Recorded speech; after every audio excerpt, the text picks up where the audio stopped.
Welcome to Medical Myths, Legends, and Fairy Tales. I'm your host, Dr. Alan Christianson. Look, you know that between the latest online fads and the crazy media headlines, it's easier than ever to get confused about your health. And you and I just want to feel better and live longer. We want to know what works. And we can't wait for further studies. We need to make decisions today based on the best evidence we've got. Well, that's exactly what this show is here for. So let's get to it.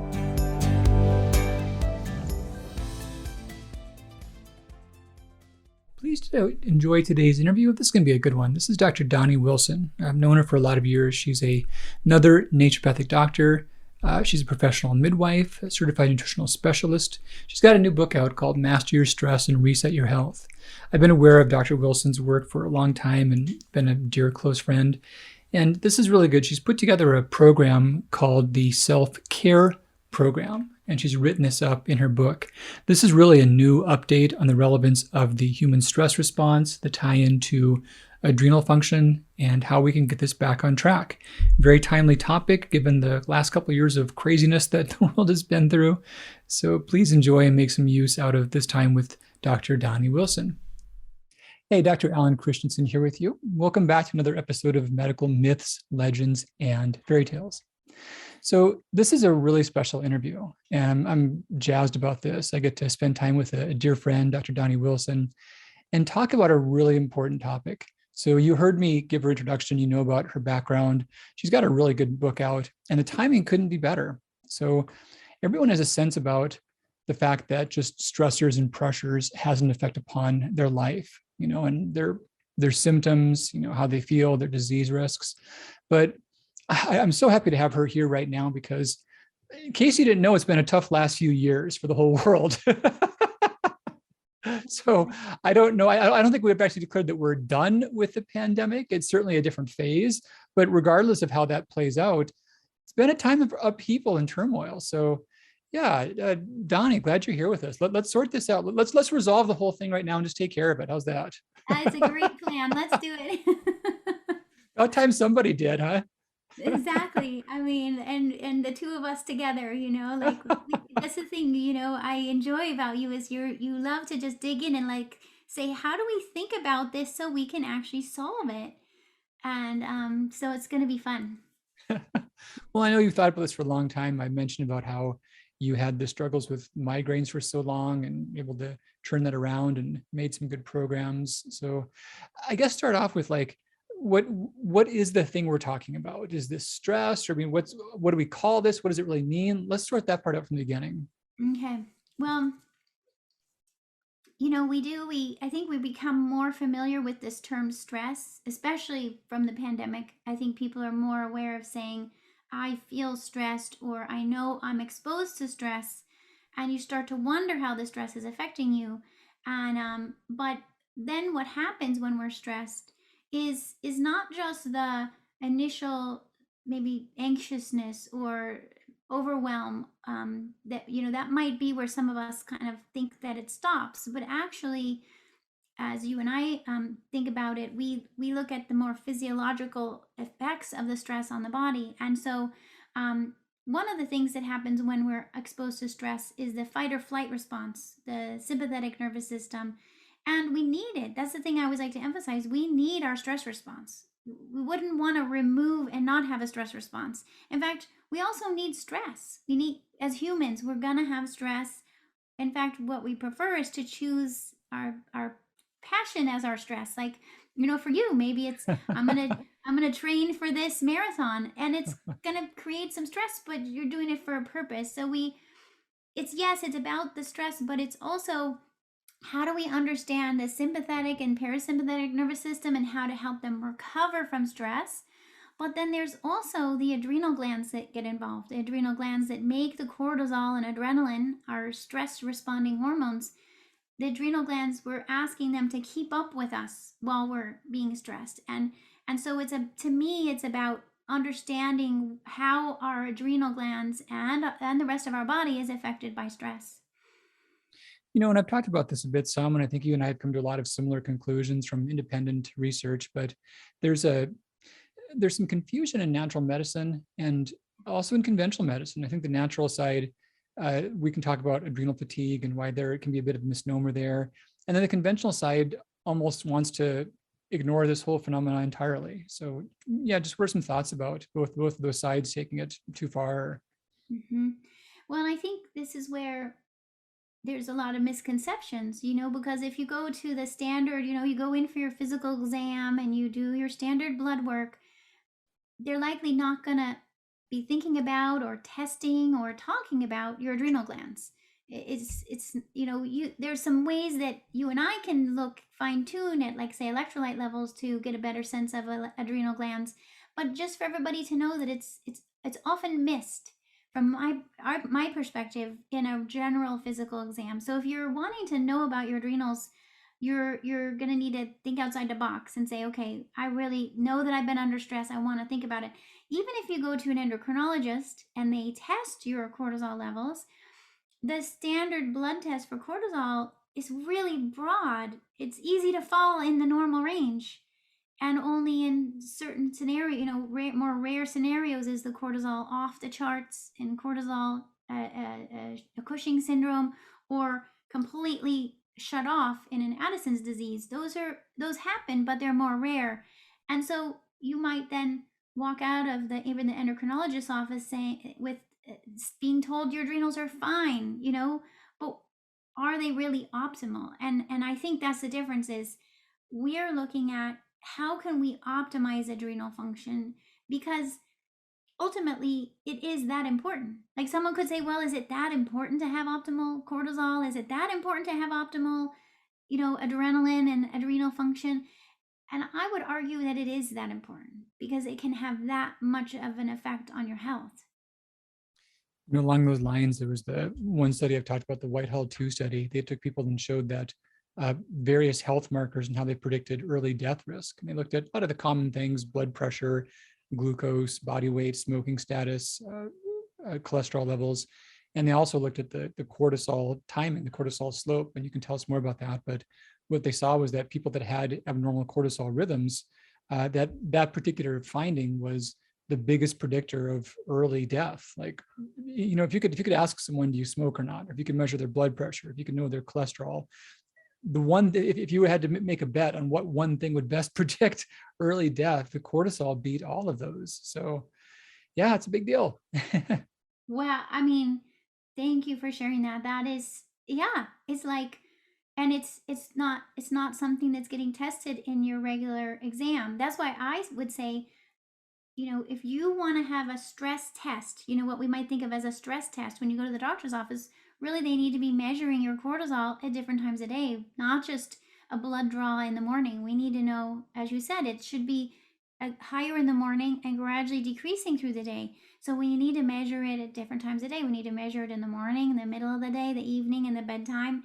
And you can do that with urine or saliva, through a specialty lab, and then you know where your cortisol is. Because here's the thing: is the treatment's different.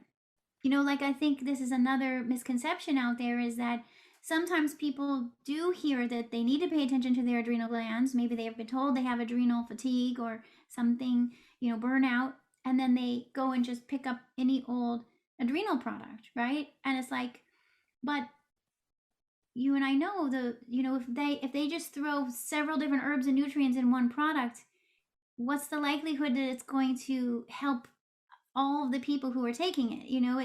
It's a small percentage. To me, it's like it's a shot in the dark. Like, okay, you're taking something for your adrenals, but is it really going to help you recover from stress? And this is what I found for myself, Alan. Like, I mean, when I graduated from naturopathic medical school, and I did a degree in midwifery too, so I was up all night, many nights. And by the time I finished my residency, I was completely burned out. And here I was with all this training, and oh, it's important to support your adrenals. And I had been even taking some supplements for my adrenals when I was in naturopathic medical school. But when I finally tested my cortisol and adrenaline levels, they were so low. I was like, oh my gosh, I'm burned out. I can see it now. I have what I now call it adrenal distress, because it's different for everybody. For me, it was low cortisol, low adrenaline. For another person, when we measure their cortisol and adrenaline, it might be high cortisol, high adrenaline. And the treatment's going to be different. We're going to use different herbs and nutrients to help bring down a high cortisol than if to bring up a low cortisol. And that's a great point. Some of the consequences can be the same, but the way you go about fixing it may not be the same. Exactly. Exactly. So you might have, both cases might have fatigue, both cases might have anxiety or depression, both might have weight gain or weight loss, right? Like, so sometimes the symptoms are not going to tell us. You might just feel like I crashed, I'm burned out, but until we know for sure, then we can't really give you the best treatment. And something I guess is kind of a back a step even is I think people often almost feel numb about the idea of stress.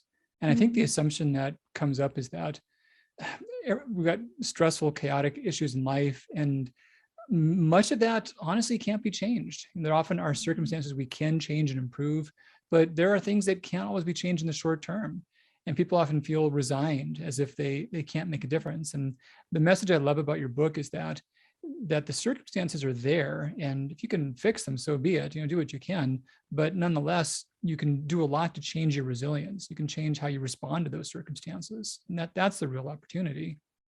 Absolutely. I thank you for pointing that out, and it's absolutely, to me, I mean, here's the thing is that I found myself on my bathroom floor over and over with a migraine where I couldn't move. I'm just like, I can't even function. I can't help my patients. I can't help my daughter. And I would be just laying there going, how am I supposed to do this? How am I supposed to keep up with my life? And how am I supposed to, you know, stop these migraines? And it's in those moments that I had these thoughts of like, I need to be able to be resilient to stress. I need to figure out how to do my life and the things I want to choose to do, but not be taken out by stress. And for me, it was the migraines that was my signal, my wake up call to say, I've got to do things differently. And so that's what really motivated me to figure out like I need to solve this. And some of it was what we're talking about in terms of making sure you know your cortisol and adrenaline levels. I would argue we need to know adrenaline also so we can treat that specifically. But it's also about making sure you're addressing your adrenal glands in a process. And the resiliency is phase 3 of that process. So we need to first go, how do I get myself out of stress mode? I call it stress mode when we're, cortisol, and when we're in that adrenal distress and you feel like you're in survival mode and you're like, how am I going to make it another step? That we have to start by getting turning down the dimmer switch of stress mode and calming the systems, calming the sympathetic nervous system, calming the adrenals and the neurotransmitters and adrenaline, and get it calmed down. Because ultimately, we can't recover from stress when we're still in a huge stress response. It would be like, I thought of this analogy where it would be like if you're in an earthquake and everything's shaking and falling, and you're trying to put it back on the shelf in the midst of the earthquake.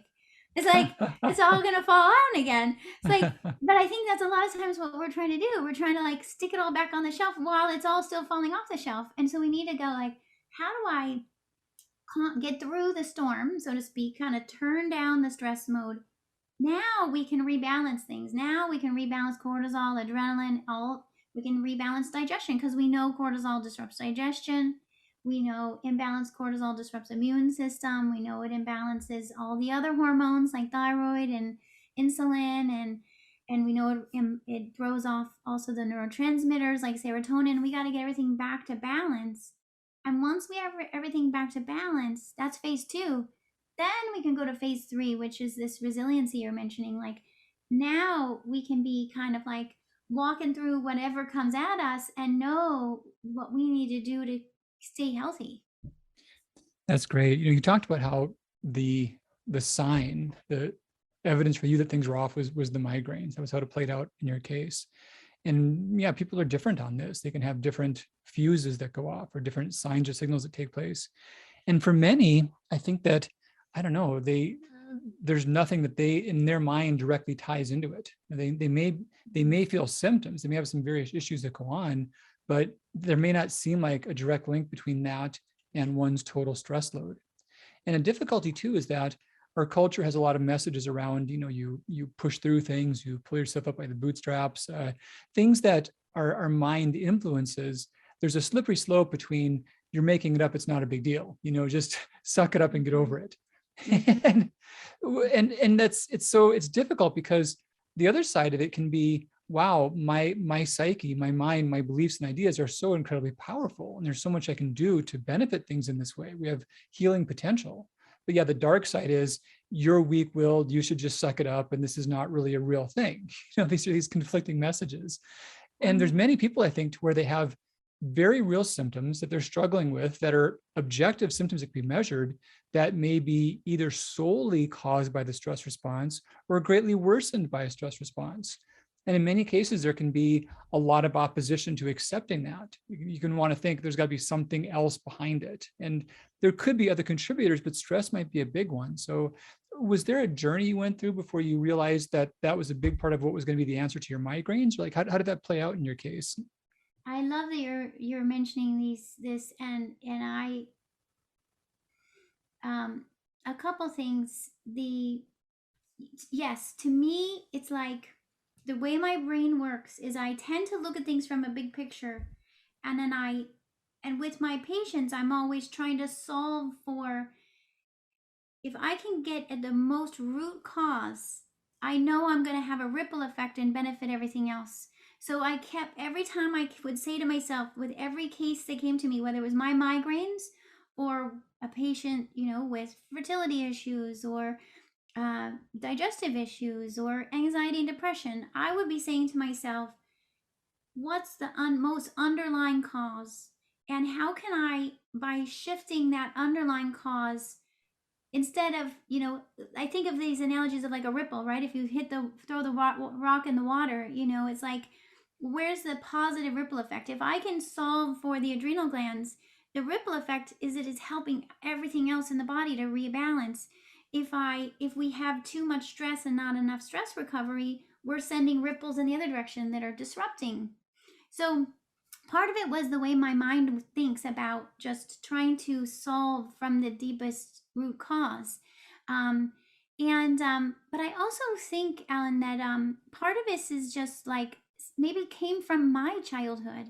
Like I actually think that from my process of writing this book and everything I've been through, because I live this every day. Literally, this is Donnie's world. Probably from a young age. I grew up where my father ran a chain of pharmacies on the West Coast, and we would move every year to 3 years. So I was constantly changing schools, kind of like what people might think of with a military childhood, where so You were always the new kid. I'm always a new kid, and I'm always experiencing change. And here's the key is that my mom is a special education teacher. So I think that she was more aware of stress and how it would show up for us. And so she actually communicated that to me as a child. I remember her saying, this is going to be stressful moving. This is going to be stressful changing schools. You're going to feel stressed. Or if I've had a headache or I didn't feel good, she would say, you're stressed. And so I think from a young age, I was already connecting the dots to stress, if that makes sense. Yeah. So by the time I was in naturopathic medical school and I was researching women in labor, I had to do this research for my midwifery degree. I decided I wanted to research how stress affects women in labor, and especially women who had a history of traumatic stress, like abuse. And what I found in researching women in labor is that we require a certain amount of stress hormones for labor to work right. We need enough cortisol and adrenaline for labor to progress. But if we have too much cortisol and adrenaline, if we have too much stress and not enough support during labor, that's when it comes to a standstill. And then more interventions are needed, right? So it's this message that we need a certain amount of a stress response. It's not about being stress-free. It's not about having zero cortisol. It's not, it's about how do we get to that optimal amount for things in our body to work well. And then, Alan, what happened is I when I graduated and finished my residency, I moved to the tri-state area right after 9/11. Wow. So here I was starting my practice amidst hugely stressful time in my patients' lives. And besides me going through burnout and trying to solve my migraines, I was also trying to help my patients with their stress at that time. So I think all of this led me to be paying attention to stress. And at that time, I is when I wrote my first published article that was anxiety and depression. It all begins with stress. Hmm. And this was my initial time of reviewing the literature and saying, hey, we can't just dismiss this. Like you're saying, like it's tempting. We've been taught for so long that we're supposed to just, power through. More is better. We're supposed, and then we end up feeling like if we burned out, we failed. Like that's my weakness. I felt that way. I thought that getting migraines meant I wasn't doing something right. I had failed. And I didn't talk about it for a long time. Like most of the time I didn't even tell anyone I was having migraines, if you can imagine. And I Hmm. think I remember actually you were one of the first people I spoke about it with. I was like, I'm getting these severe migraines. Now this is just a few years ago, and I'd been having the migraines for 20 some years. Wow. Right? And there's something about being vulnerable about how stress affects us and saying, I'm human too. Stress affects me. It's causing these symptoms. And just having this person who's listening and present and saying, I hear you. And then it just transformed, like totally transformed me. I could say I haven't had a migraine since that conversation, let Wow. alone some of the other things I was doing. So I want people to know, like, if you're suffering in silence, if you're thinking I'm supposed to be able to be a mom of 3 kids and not be affected by it, or I'm supposed to be a man who's taking care of my family and taking on all these responsibilities and it's not supposed to affect me. I want to say to you, yeah, it's you're human. You're not a robot. It is gonna affect you, and that's normal.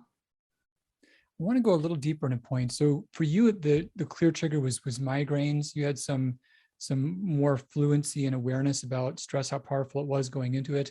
What are a couple of triggers that someone else might have that they might not be aware of? Like, what are some really big Mhm. symptoms that could be caused or highly escalated by stress, but often just people don't think about that. Well, I mean, definitely anxiety is a common one, or panic, and I think sometimes we get used to it. It's like we normalize anxiety. Like we kind of all of a sudden it just feels you don't because if you're experiencing it every day, day in and day out, you don't even know what it's like to not have it. This constant what ifs and worries, and we might try to control various things in our lives, but really it's this constant anxiety from stress that's talking to us, or even low mood. um, Also could be um, digestive issues. Could the classic with stress and the research would be that it causes an ulcer, but the thing is it doesn't cause an ulcer for everyone. It might cause IBS, irritable bowel syndrome, we know is connected to stress, right? It's like, so if there's bloating, bowel changes, heartburn, basically any of those any digestive symptoms, I would go, or definitely autoimmunity, right, Alan? We know Mhm. that autoimmunity of all, from Hashimoto's, the Graves, to rheumatoid arthritis and colitis, autoimmunity in the research, it says, is triggered by stress. Yeah. But they kind of leave it there, right? And then you're like, okay, now what am I supposed to do with that? And I'm saying there's a lot we can do with that. We can actually help your body recover from the stress, and in doing so, turn off the autoimmunity. So, I mean, I think those are some common ones, but I think also it can be anything from skin rashes to hormone imbalances, weight gain for sure, um, and even like lack of focus. Like if you're feeling like, hey, I'm not remembering it the way I used Brain to, fog. right? Brain fog, or we start to worry about. I mean, definitely heart disease and cancer and dementia. These things that seem far off, but actually are all related to our stress exposure and I think it's our lack of stress recovery. I Lack mean, of you stress well, recovery. So what do you mean right? there? What do you I mean mean, there? I'm thinking of like, I use this analogy all the time and I wonder what you think about it. I'll say, when we think of someone who's a marathon runner, we expect that they might need to take breaks. They need to drink water. They need to have some fuel shots. They need to, we expect they're going to need recovery because they're running a marathon after all. But for us who are not running marathons, or me, because you do, we we um we expect that we're supposed to get through our marathon of a day without any breaks and without any, sometimes we're skipping meals and, not getting any time outside. And, right, like we're not putting in time for the self care breaks that we need. I'll share a little more depth into a personal story because it's just so prescient. In I've run off and on my whole life. I had a lot of orthopedic problems for my cerebral palsy. So a couple of decades, I really couldn't run. Finally got back to it of 2018. 2019, when I started running, I worked under a coach. And I had a coach not because I wanted someone to make me go, I wanted someone to make me stop. There you go. and and she capped me at 4 days per week for running. So I could do some other stuff. I could ride bike, I could lift weights, but she wouldn't allow me to run more than 4 days per week. Wow. And I ran a really good race in 2019 that allowed me to qualify for Boston. And the pandemic, Boston kept not happening. And then when I was supposed to do it, when it was finally supposed to happen, then I was sick from West Nile, so I didn't get to do it then. But what was really happening though is that over the last several years, I'd keep gearing up for another marathon and I would get injured. And it was I just couldn't break this cycle, one thing after another. And finally, so way too late in the game, I finally realized, I've not been with the coach doing 4 days a week. I did really good. Well, what if I was training 6 days a week? And what if I was putting in more mileage? I'd have to do better, right? Oh, that's what we are. We're kind of programmed that way, Alan. We are. More is better. It seemed so logical at the time. And finally I realized, wait a minute, I did really good at 4 days a week. I did one of my best time ever by far. And yeah, I've been overtraining. It's been just too many days. And so that you're so right. That's the trick about the recovery. And we need some stress for us to grow and adapt, but it's all this balance between that and the recovery. It's this concept of hormesis. It's I joke. I say there's such a thing as too much of a good thing. We we if exercise is good, but too much, too intense is going to be a stress on the body. It's going to trigger cortisol, and then you're going to be more likely to get injured. Even intermittent fasting, okay, and it's individualized too, is the thing. It's not one size fits all. So what is amount of good exercise for one person is slightly different for another person. Same thing with intermittent fasting. Okay, we can look at the research on intermittent fasting and how it improves longevity, but we also see the research that if you fast for too many hours for your body, you're going to trigger cortisol again. And now it's going to work against you. So we have to, it's really hard for us as humans to get good at finding that middle. Like, what's that Goldilocks principle? What's that? Just enough, but not too much. And that's, I think, the message of our adrenal glands. That's what they're teaching us. They're teaching us how to just find that for ourselves, how to fine tune that. And in the book, I really, that's what I'm encouraging you to do. It's like to be okay with underdoing it instead of overdoing it. So in the book, you've got a program you guide people through to help them really regain their resiliency and reverse quite a bit of this. And the details are important. I know the book helps guide people in individual directions, so we can't cover all of that. But what's an overview about, like, just a couple of the steps you think that are often unexpected, or some of the real significant ones that it entails? Or Mm-hmm. Well, one thing I use this acronym of CARE, like from self-care. So C for clean eating, A for adequate sleep, R for recovery activities, and E for exercise. These are our foundation of our self-care routine that's going to help us be resilient over time. And it's really saying we can't just wait for vacation to do our stress recovery. Because if you wait for vacation, I can't tell you how many patients tell me they go on vacation and then there's a flood, or it was stressful and so on. They need a vacation after their vacation, right? So it's like you can't just store up for your stress recovery, it really needs to be something you're doing every day, just like a marathon runner. What are you doing day in and day out with your self-care? And what I teach in the book is that the care, even the clean eating, adequate sleep, recovery activities, and exercise, it needs to be based on your stress type. And your stress type is your cortisol tend to be high and your adrenaline high, or does your cortisol tend to be low and adrenaline low? And what I did is I went through all the research to find how do you fine tune your self care based on your cortisol and adrenaline, and just acknowledging that it's unique to each of us. I would say if you want to start with something today, it's going to be put in some breaks in your schedule. I think during the pandemic, we lost track of our structure, working more Mm, from home, and we lost track of like usually in an office, you're forced to take a lunch and a 15-minute break.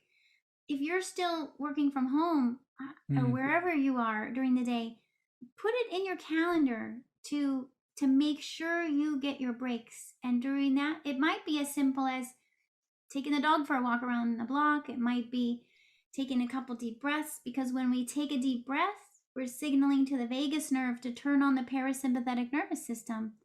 It's so cool, right? Like, we can actually engage this parasympathetic nervous system simply by taking a couple deep breaths. It's like we have this power at our fingertips. We have the ability to go for a walk, or even just to get a drink of water and some food if you're needing to eat.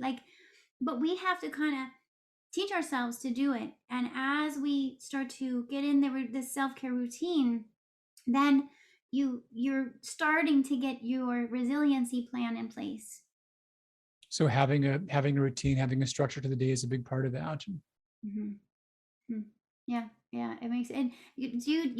I think you already are a good example of someone with a routine of the day.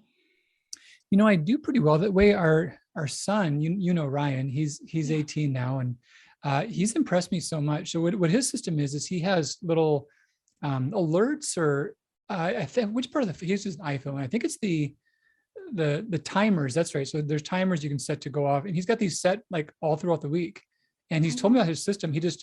He thinks of nothing. He just like does what the timer tells him to do now. Like, okay, now I've got to get my stretching session in, or oh, now it's time to do the homework, or now it's time to go get food ready for tomorrow. Now it's time to wind down for bed. He's got this whole thing dialed in. brilliant. Yeah, and he thinks it through, but he never really stresses about what he should or shouldn't be doing in a given moment. And he gives himself quite a bit of downtime. Like, now I can goof off and check on social media, or now I can do this or read fiction or whatever. But he's got the whole thing mapped out. I'm just like so impressed by him. Well, he was writing books from a young age. He's like, he's like, I love it. And that's exactly it. Like, it can be as simple as, kind of like we almost have to, think of ourselves, almost think outside of ourselves, to set up the timers to take care of ourselves. The way, because it's so easy to take care of someone else. We're so much easier to be like, oh, I'm going to care for my child, or care for my parent, or care for my patient. But to care for ourselves, we're not always taught that. I mean, luckily, Ryan was taught that from a younger age, but like, we need to kind of like relearn, how do we care for ourselves? And it may at first take a little effort to be like, oh, I can, and it feels somewhat simple, like as simple as setting a timer. It can be simple, and actually then at those little small increments of simple changes, that's what adds up to a real positive resiliency plan. It doesn't need to be big giant leaps. In fact, that will usually set you back. The trick is, how do we recover from stress without stressing ourselves out? Ah. So what are some thoughts there? Just this, like, we just need to like realize that if we overdo it, it's going to trigger a stress response, and we're going to be back where Sure. we started from. So like, if you're starting to exercise, listen to your body. Do like a daily check-in. This might be the little reminder you set in the morning, like, how's my energy level based on what I did yesterday and what I ate yesterday? How's my mood today? How's my focus? How did I sleep last night? Even if you're using a tracker of some sort to track your sleep, like, and how do you feel in your body today? And these daily check-ins allow you to pick up on the signals from your body, and then you can tweak your schedule. You can say, well, maybe I need to eat a little bit different, or I need to exercise a little different, or, tweak your timers until you can dial it in. It's like, I know you also are a pilot, and I haven't flown a plane myself, but I imagine that it's like, when you're flying a plane, you're trying to turn the dials to get it just to fly level. Straight and level. So it's like, how do we learn? We're doing a daily check-in so we can tweak the dials a little bit, and then so we can fly level. And now we don't want to, because if we do too much, the plane's going to be all over the place, right? So we You know, can't stress yeah. ourselves out. We have to figure out how to recover from stress while keeping things level. Well, and part of it is the expectation of the fact that for sure you want to get it to where you're not doing like major course corrections all the time, but also realizing that you're always making some corrections. You're always making some modifications. You're always having to adjust the game plan as you go, and and that's okay. Exactly. That's okay. That's being human, living a life. It becomes our journey. Our journey is all about how do we support ourselves, knowing we're going to have some stress. We can even choose our stress on purpose, but how do we, which stress we want to have, right? Like if I want to train for a marathon, okay, I'm choosing that stress, but then I'm also choosing my stress recovery, and that's my path. And then we're living our passion while also preventing health issues. How do we stay as healthy as can be while yes, being humans that are going to be exposed to stress. I just want to put one point out real quick. You're talking a lot about the importance of making a space for self-care and about prioritizing that amongst what you do for others and how that fits together with there. And I don't know, a lot of people that I talk to, I feel the mom guilt. Like, I've got to take care of others. I got to not worry about myself. And this is the whole, put your own oxygen mask on first. If you're not taking care of yourself, if you're like just being a crazy woman and you're not stable, you're not at your best, you're not helping anyone else. So even if your only concern was those around you, you still need to put your self-care in place so you can do that well. Exactly. And I think we're hearing this message more, and I'm so glad we are. I'm so glad that this is becoming more of like just normalizing, prioritizing ourselves, because ultimately, if we're not prioritizing ourselves, we're not going to be there for anyone else. So something I noticed that there's a pre-order option. Those that get the book in advance, they get some bonuses.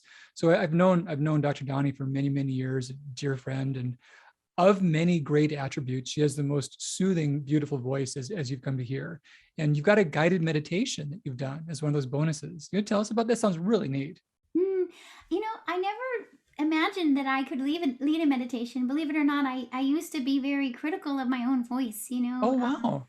Yeah, I mean, this is part of the stress recovery, is kind of learning where is that critical voice talking to you, and kind of like learn how to set it aside and be like, okay, critical voice, I know you were there to protect me at some point, but I don't really need you right now. I'm using a different path here.